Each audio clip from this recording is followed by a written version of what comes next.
제가 어렸을 때 저희 할아버지께서는 종종 저에게 옛날 일들을 들려주셨습니다. 가족의 역사를 들으면 어렸을 때 그렇게 재밌더라고요.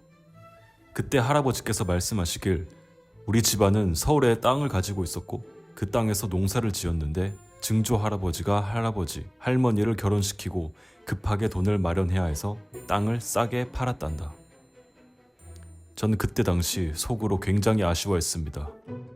아, 그 땅을 팔지만 않았다면 우리 가족이 더 잘 살았을 텐데, 미국으로 유학이라도 갈 수 있었을 텐데 라고 생각했었습니다.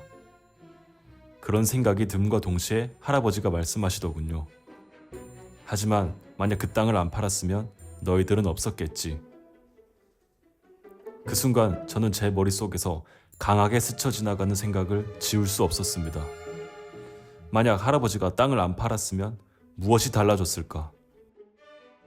아빠가 다른 엄마와 결혼을 하고 자식을 낳았으면 그 자식은 내가 되지 않았을까? 나의 영혼이 아빠의 아들로 태어나지 않았을까? 그렇다면 엄마도 다른 남자와 결혼하고 자식을 낳았다면 나는 두 개의 영혼이었을까? 저는 생각하지 않을 수 없었습니다. 나라는 것은 무엇일까요? 이를테면 나는 김관진이야 라고 말한다면 그것은 단지 사회적 합의에 따라 정해진 음운과 문자를 통해 특정 대상을 지칭하는 소리입니다. 이름이 나를 온전히 담아내는 것인가요? 아닙니다. 좀 더 구체적으로 설명하자면 나라는 건 느끼고 있는 주체입니다. 지금 숨을 쉬고 있는 것을 느끼고 차가운 공기를 들어 마실 때 폐가 아려오는 느낌이 느껴지고 물을 마시면 차가운 물이 나의 식도를 타고 내려와서 위벽에 붙이는 것이 생생하게 느껴집니다. 그걸 느끼는 주체는 누군가요? 그렇죠, 나입니다. 나라는 존재는 곧 느끼고 인식하는 주체, 즉 의식 그 자체입니다. 이제는 또 뭐야? 의식? 의식이 뭐야? 의식이라는 것은 나라고 생각하는 이 몸 안 두개골 속에 들어있는 뇌의 대뇌피질과 시상을 포함한 복합적인 신경활동에서 순간순간 생성되는 감각, 기억, 사고, 감정의 흐름을 하나의 이야기로 엮어낸 구성물입니다. 무슨 말인지 잘 모르시겠죠? 그렇다면 제가 한 가지 이야기를 들려드리죠. 한 여름밤, 당신은 집에서 잠을 자고 있습니다. 그런데 갑자기 모기의 웽거리는 고주파 소리가 귀를 스칩니다. 당신의 달팽이관을 울린 이 소리는 청각피질에 도달하여 뇌관을 깨우고 당신은 신경질적으로 잠에서 깨어납니다. 눈을 뜬 그 순간 왼쪽 허벅지 한가운데서 묘한 간지러움이 밀려옵니다. 모기는 이미 당신의 피부를 꿰뚫고 있었습니다. 주둥이를 꽂아 넣으며 항응고 단백질을 주입했고 당신의 피부는 이를 침입자로 인식해 면역 반응을 일으킵니다. 히스타민이 분비되어 혈관은 확장되고 피부는 벌겋게 부어오릅니다. 히스타민은 피부 및 C섬유 신경 말단을 자극하고 이 자극은 척수와 시상을 지나 두정 옆 깊숙한 체성 감각 피질로 향합니다.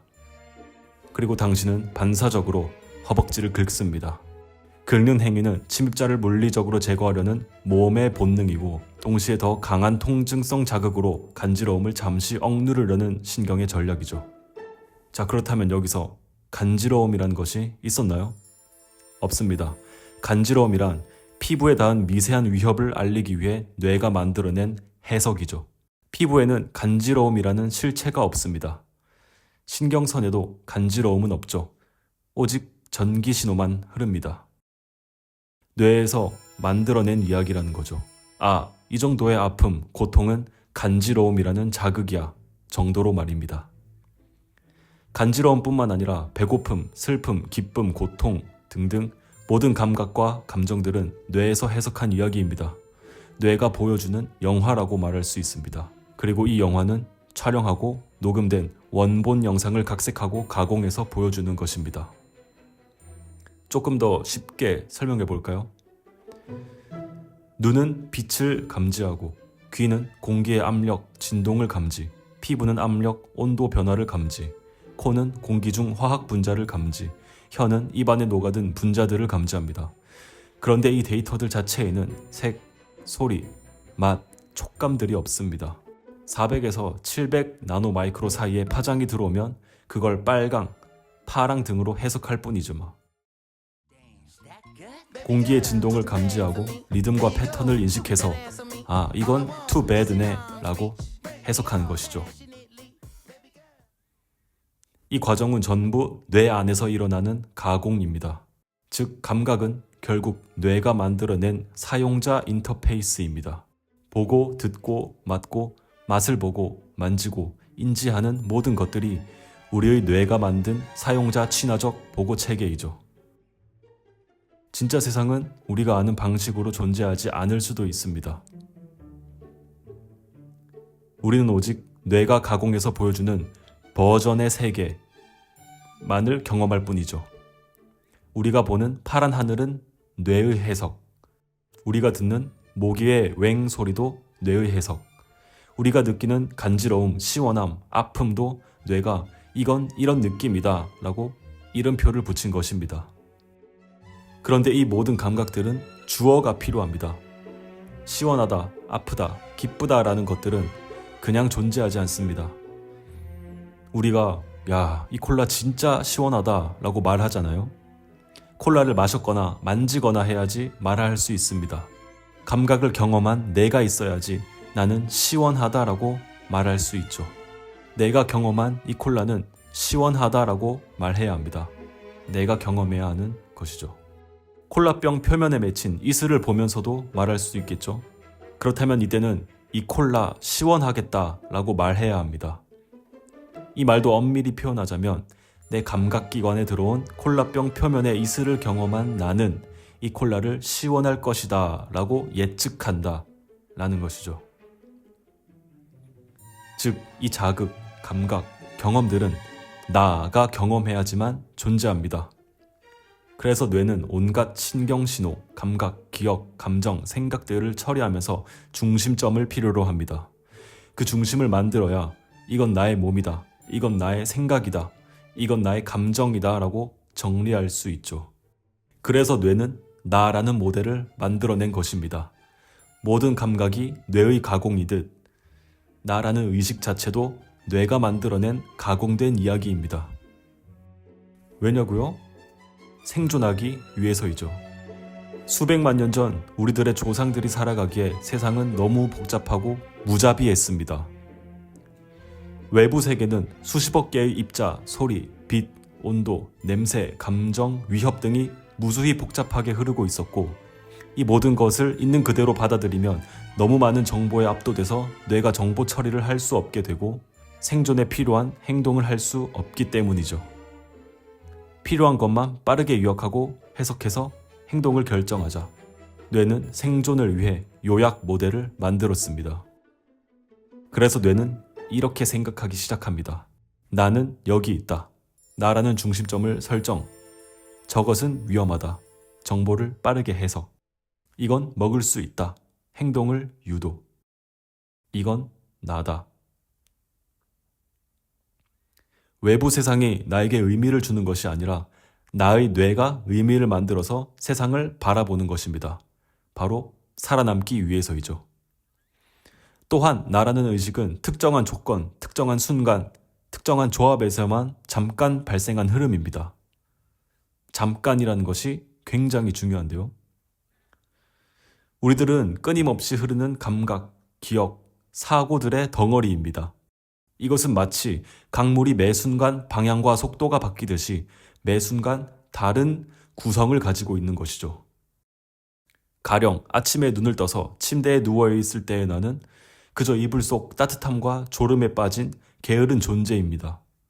아, 출근하기 싫다. 퇴사하고 싶다. 연차 쓸까? 라는 생각에 사로잡힌 게으른 존재이죠. 그런데 5분 뒤 씻고 나서 거울을 보는 순간 오늘 하루를 어떻게 살아야지? 라는 생각이 스치면서 그때부터는 전혀 다른 감정과 책임감을 가진 나가 됩니다. 오전 10시 밀린 업무들을 처리하려 전화를 받고 막 정신이 없는 당신에게 신입이 도면에 관한 질문을 합니다. 처음에는 좋게 답변해 주었지만 또다시 질문을 하는 신입에게 당신은 순간적으로 짜증이 납니다. 순간적으로 분노가 치밀어 오르고 가슴이 뛰고 이마에 열이 납니다. 가뜩이나 시간도 없는데 공부할 생각은 안 하고 질문부터 안 해? 신입에게 알아서 좀 공부해봐 라고 소리를 칩니다. 오후 5시 어느 정도 업무가 정리되고 여유가 있을 때 가슴은 평온하고 뇌파도 느려지고 주변이 조용하니까 감정도 잔잔해지기 시작합니다. 내가 좀 심했나? 나중에 알려준다고 말할걸. 나도 신입 때는 그랬었잖아 라는 생각이 들기 시작합니다. 당신은 커피를 하나 사들고 신입에게 건네주면서 아까는 내가 좀 그랬었지? 라고 말하게 되죠.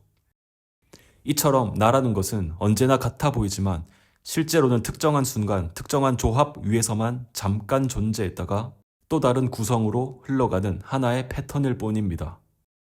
나의 존재는 아빠의 유전자, 엄마의 유전자 조합으로 만들어진 하나의 결과입니다. 그리고 나라는 존재의 뇌가 만들어낸 나의 의식은 이 구체적이고 오직 유일한 복잡하게 얽히고 설킨 신경 구조 위에서 생긴 것입니다. 그리고 경험하는 모든 일들에 대해서 존재했다가 사라지고 다시 존재하는 의식을, 그것을 나라고 착각하는 겁니다.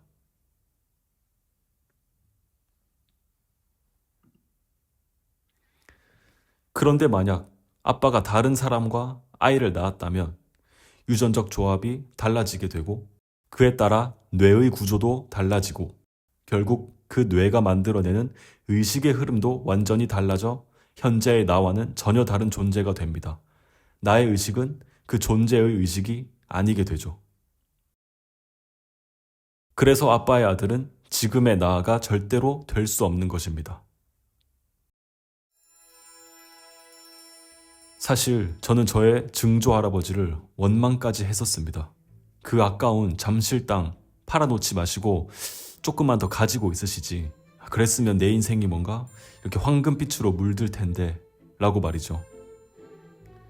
하지만 땅을 팔지 않으셨으면 과연 저라는 존재는 태어날 수 있었을까요? 아마 저는 이 세상에 없었을 겁니다.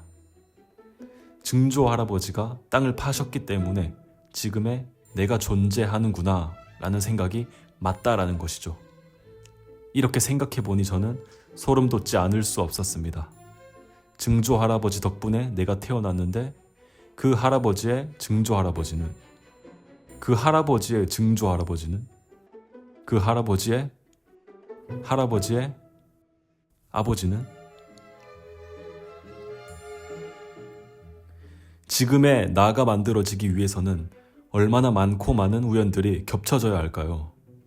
나라는 존재의 엄마와 아빠가 만나기 위해서는 할아버지와 할머니가 만나시고 외할아버지와 외할머니가 만나셨어야 했습니다. 더 위로 올라가면요, 증조할아버지와 증조할머니가 만나시고 고조할아버지, 고조할머니, 수많은 만남과 선택들이 켜켜이 겹쳐져야만 지금의 나가 이곳에 있게 되는 겁니다. 아니, 이미 일이 벌어지고 의미 부여를 하는 것이 뭐가 대단하다는 거냐, 뭐가 기적이라는 거냐 라고 생각하실 수도 있습니다. 맞습니다. 대단히 맞는 말씀입니다. 지금의 나는 수많은 우연의 선택으로 인한 결과이죠. 나를 만들기 위해 그 선택들이 행해진 것이 아닙니다.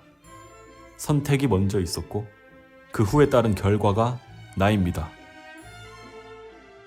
하지만 지금의 나라는 의식이 탄생하기 위해서는 앞서 말한 수많은 우연들, 선택들, 유전자, 사건, 경험들이 모두 전제되어야만 했습니다. 그것만은 진실입니다. 지금의 나의 의식은 그 모든 우연과 필연이 엮인 단 하나의 흐름, 다른 어떤 것으로도 대체될 수 없는 고유한 궤적입니다.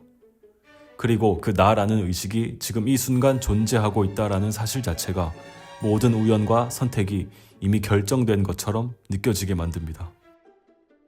엄마와 아빠의 사랑, 가족의 인연, 그 모든 것들이 나를 이 세상에 오게 만들었다고 느껴집니다. 마치 이 우주가 나를 원하였고 나를 필요로 했으며 그래서 나는 이 세계에 존재하게 된 것 같습니다. 어쩌면 우리는 이 세상에 반드시 존재할 수밖에 없는 존재들이었을지도 모릅니다. 이유는 잘 모르지만 나는 애초부터 반드시 생겨야 했던 존재. 우연 속에 내포되었던 필연이 아니었을까요?